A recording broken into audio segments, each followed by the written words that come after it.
channel. So on today's video I am actually going to be talking about a few things that I actually wish I knew before becoming a mother. Okay, so let us start the video. But before we do, guys, please subscribe. I mean, I see you guys watching my videos and I think you enjoyed them, because if you come back that means you like it. So please do subscribe, and if you do like this video, like it, comment on my comments down below, and yeah, let's just start. Okay, so I have written these things down here because honestly, guys, ever since I had a baby, it is so hard for me to remember even the little stuff. Yesterday, for instance, I didn't eat. I forgot to eat. So but I think that's just because my son is sick. I think he's teething and all that stuff. So yeah, but let me not blab. Let's just start this. Okay, one thing, guys, that I wish I knew is that you will no longer sleep. You know, the first month, I think, actually the first 2 months were the worst for me. I didn't get enough sleep, guys, because babies, when they are really young, I mean, not all of them, because not all babies are the same, but my baby did not want to sleep on his own. He wanted to sleep when I held him. So can you imagine, how can you sleep? How can you sleep when your baby's sleeping on you? What if he falls down? What if I drop him? You know, all those things. So I wish someone told me, like, you will literally survive or operate the next day with maximum 2 hours a time with sleep. Because he would sleep and then he'd wake up to feed or cry for whatever reason, and then obviously I have to wake up, and then he goes back to sleep, and I'll try to go back to sleep, which isn't easy, you know. So yeah, obviously it gets better, but it's not the same. I never get a full 7 hours, 8 hours of sleep a night anymore. If I'm lucky, I used to before 6 months when he was teething. After 3 months, so between 3 months and 6 months, he got a little better. But because he's teething now and he doesn't really sleep and all that stuff, so I'm tired. I'm so tired. But yeah, what do? We move. So the second point is, guys, these little humans will poop and pee on you. I remember the first when was it? The first month when I went to my sister's place. I was changing this guy on the sofa, and the poop just did a projectile on me, and then all over my pants and everything. Worse because he's a boy. You know, they are little tutus when you change their diapers. What babies actually do is they wait for you until you actually change the diaper most of the time, and then pee. So can you imagine? I'm not prepared for him to pee on me, and then he just pees on me. So that's one other thing that I actually wish somebody told me. I'd be a mess most of the time. And the third point is the constant crying for no reason. Guys, I think there's this thing with him. When you have a child, you have to be happy even if things are not okay. When a baby cries for no reason, what am I expected to do, guys? Can I not be frustrated about that? Yabo. So I wish someone told me babies actually just cry out of the blue for no reason. I can feed him, change his diaper, give him medicine, rock him, put him on my back and all that stuff. He'll still just cry, because just like you as a person, you cry sometimes, you know, when you're just in your feelings. So I wish someone told me babies actually do that. So I might have actually been prepared more emotionally, to prepare myself for, okay, when this happens, what can I do to make myself feel better? Because now I have coping mechanisms, but still, it's still very hard to deal with. It's very hard. And the fourth point is the anxiety and the stress after giving birth. So I know with most mothers, they actually, after giving birth, they go through postpartum depression, which is a really serious thing, guys, because us in the Zulu culture,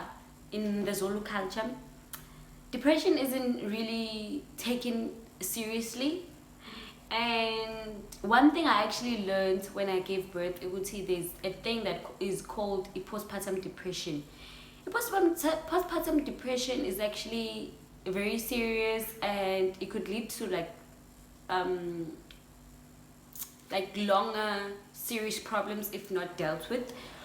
So it presents itself as you being moody. For me, with my experience and what I've actually seen and googled and whatever, you get moody, you get just frustrated, and you're just angry with the slightest things. And some people actually don't bond with their babies after giving birth. Like, they literally just don't want their babies next to him. It's not because you don't love your baby, but it's because you're just going through stress. Guys, come on, I can't carry a whole human for a whole 9 months plus some even more, and be expected to just bounce back and be okay. I mean, is that no? But yeah, I also went through stress. It wasn't really depression. I went through stress and anxiety, thinking, will I be able to take care of this child? Will be able to be a good mother? All those things. It really wasn't good for me. And at that time, I really didn't have people to really open up to, because you can talk to your family, but they don't really understand what you're going through. I mean, I had people who supported me, my family and my baby's daddy, but it was hard, guys, I won't lie. And I cried most of the time, especially when the baby was crying, because I'm not okay, and then the baby's not okay. How am I expected to take care of the baby and all that stuff? So it was hard. Yeah, but again, as I said, if you go through such things, I think it's very important you find people who are actually going through the same thing. I mean, who have had babies, who recently had babies, just people to talk to, people who can understand the situation, because you're friends, and whoever who don't have babies, they'll try to be there, but it's not going to be able to be, they're not going to be able to truly understand, because they haven't gone through what you've gone through. So yeah. Now, point number 5 is you actually lose yourself. You feel isolated from everyone. So that just connects to the other point. When you have a baby, it's like you are reborn. It's either it's going to be a good thing or it's going to be a bad thing. For me, it was like I was just restarting a life, because now I have another person to take care of, and then I have to figure out how I'm going to deal with my life, how I'm going to deal with everything just in general while taking care of him. So I have to fit to his schedule, he doesn't fit to mine, because babies have their own schedule. So I think with me, what I really went through is trying to figure out who is me, who am I? Sorry. Who am I now with a baby? How am I going to live my life? How am I going to be able to wake up and study and try to watch TV? Because honestly, even watching TV is just a task. Or have coffee, because honestly, every time I'd have to have coffee or tea, I'd have to reheat it, because I don't have time, and that actually led to me just feeling sad about myself, just feeling regretful. I love my kid very much, but I was just disconnected with myself, trying to figure out who I am, you know. And I felt isolated from the people who before I was close to, because now I had to figure out how am I going to be able to be a part of their lives when I have a baby, because that's actually hard. For example, I can make plans, but I have to make plans around my son, and that's not fair to people who are close to me. I mean, and I can't expect them to change their plans because of me. So you know that eventually it just leads to a point where you have to decide what are you gonna actually do.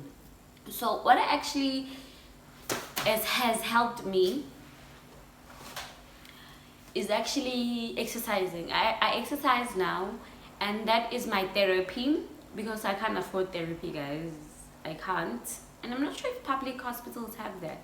But yeah, anyways, I exercise, I try to journal, and I started a YouTube channel. So with me starting a YouTube channel, it wasn't really for, you know, to get money, although obviously in the long run I would like that, but it was just to document my life. It's a hobby that I wish for it to grow to be something more. Yeah, but so I started a YouTube channel.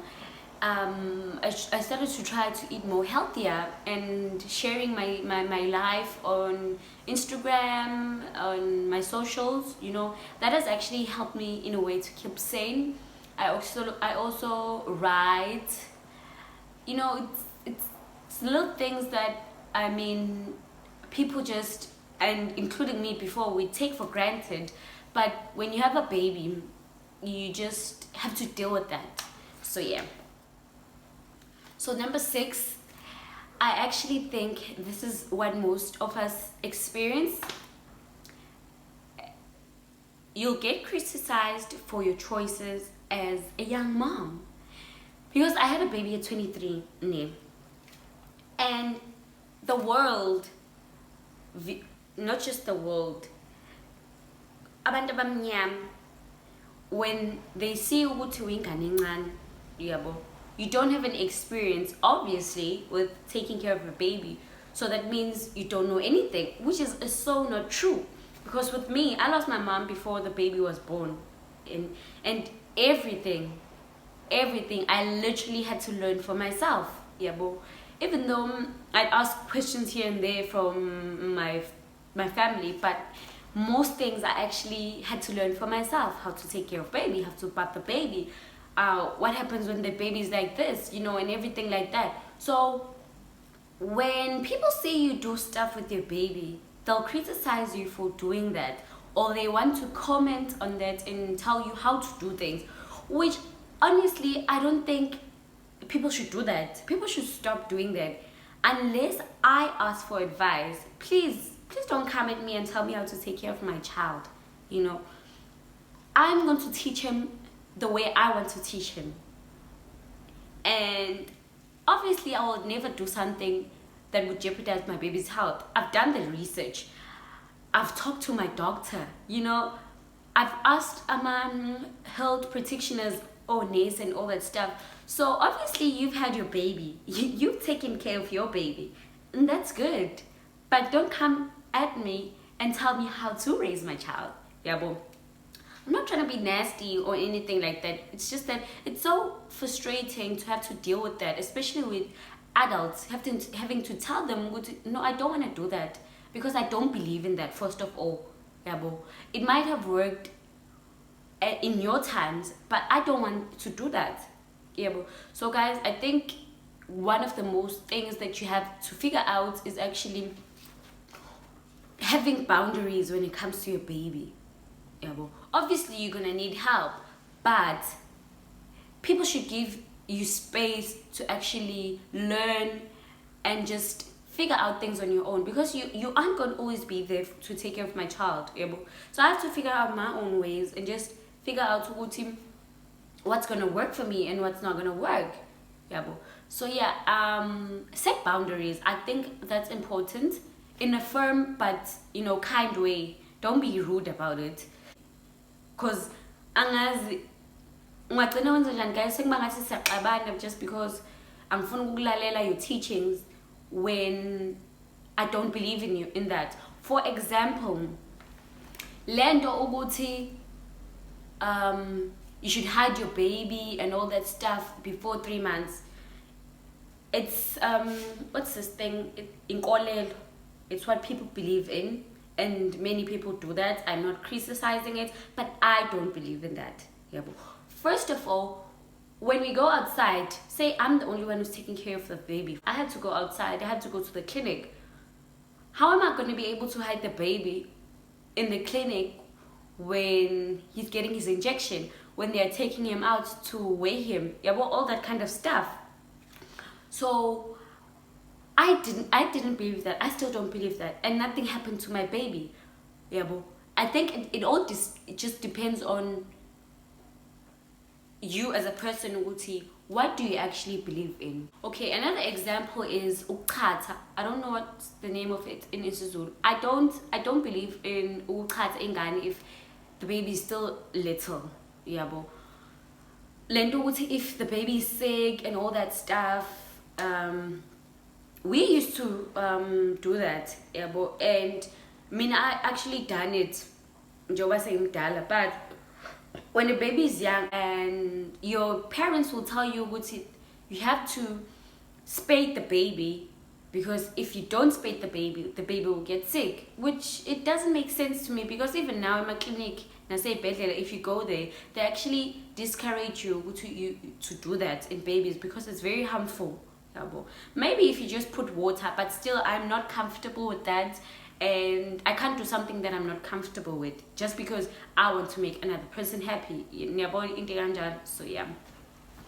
Other point is you'll struggle to accept your body. Oh my gosh, guys, when you give birth, your body changes so much because you've gained this weight. It's water weight, it's food and placenta and all that stuff. So obviously when the baby goes out, your body tries to regenerate itself, and you feel flabby, you feel wiggly. It is such a struggle to accept your body. For me, with my experience, it wasn't really that big of a deal because I think it was just genes. Because honestly, I wasn't exercising that much when I was pregnant. Like my stomach, I think I just saw a shadow. Because no one is here except me for the baby. Okay. What I was saying is, I think it's just my genes. My body it went back easily. But what I did actually do is I tried to eat healthier from the get-go. So that actually did help. But even now, it's a struggle, especially if you give birth with a C-section, because your stomach doesn't really heal automatically. Even if you exercise and all that stuff, you'll have loose skin and your thighs are jiggly, and you have love handles.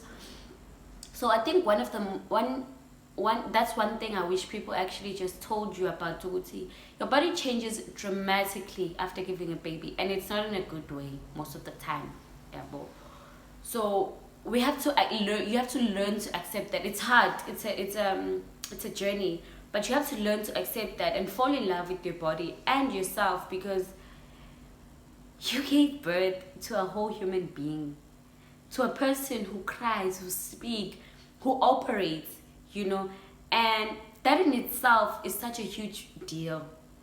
So I think, that's just one of the major things that I wish people actually told us about, and we just get more information about and just try to find ways to deal with that, because it's not easy.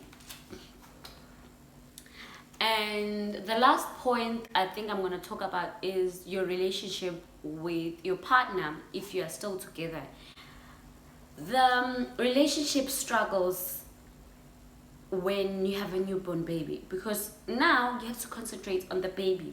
Even if the person understands, okay, you're dealing with this, everything.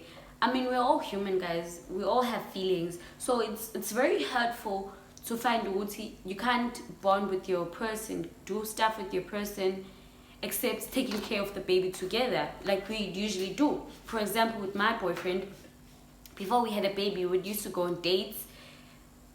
every week we'd go on dates and we'd have time to cuddle. Even now it's so hard to just find time to cuddle, guys. So I think people should actually talk about it more. Wuti, when you have a baby, your relationship would suffer. So I think that's why some couples break up. But I think that's one of the reasons some couples break up, because the dads don't understand what the mother is going through. So in turn, umuntu usiyacasukela for feeling the way you feel, going back to depression. Yebo, but understand ukuthi kahle kahle I'm going through the most here. Just because I gave birth to a baby, it's not as easy as just saying 1, 2, 3. Yebo. So honestly, I wish people would talk more about this. But yeah, guys, all in all, it's a struggle to be a parent, but you learn every day. So I think doing more research, because one of the things that actually made me want to start this channel is actually sharing my journey. Because when I was pregnant and I was googling about pregnancy and dealing with all that stuff and taking care of babies, there wasn't a lot of information with the South African moms, and it's just more people abroad, which it's hard to relate to because some things are just not the same. So I think, guys, when you're pregnant, do more research and talk to people who've had babies. And I mean, I'm always open to anyone who wants to ask me anything. I'm not experienced, I'm not a professional or anything, but I know some few things because I was able to take care of my son. He's 8 months old today and I'm still taking care of him. I figure out things with what's going on with him, you know. So do more research, talk to other mothers, ask, don't be afraid to ask for help. And yeah, but guys, honestly, as I said, it's hard being a mom, but it's such a rewarding job, because right now he is going through teething, as I said, so he's mostly just crying, and you know, and then when he sleeps, it comes back, Wuti, I'm bringing him up to the world to be his own person. So I'm doing the best that I can, and we are all just doing the best that we can, guys. So learn to accept Wuti, situations are gonna come, the struggles are gonna come, but it's not gonna be always there. For example, I used to think that I'd never be able to just sleep at least 4 hours, yabo. And besides the teething, he's a good sleeper. So learn to accept situations. It's not gonna be easy. It's gonna take time, but the only way you'll be able to take care of ingane yakho is if nawe you are okay. So obviously you have to take care of ingane yakho, but make sure ukuthi nawe as your person alright. Like, are you fed? Are you emotionally okay? Yabo. And bottling up your feelings is not going to help. I'm telling you from experience. Talk about things, release, find people you trust. Yabo. So yeah, let me stop this video here, guys, before we get all emotional and stuff. But yeah, thank you guys for watching, and I hope this was helpful in a way. I'm still gonna do more videos in terms of motherhood and taking care of babies and all that stuff. Yeah, those are gonna come. But thank you for watching this video, guys, and please do remember to subscribe to my channel and like this video, comment, and just if you have any questions, if you'd like to share something, share your story in terms of what you went through after having a baby, you know, my comment sections are open, because you sharing might actually be helpful to another mother. Yeah, boy. So thank you, and I will see you guys on the next video. Thank you.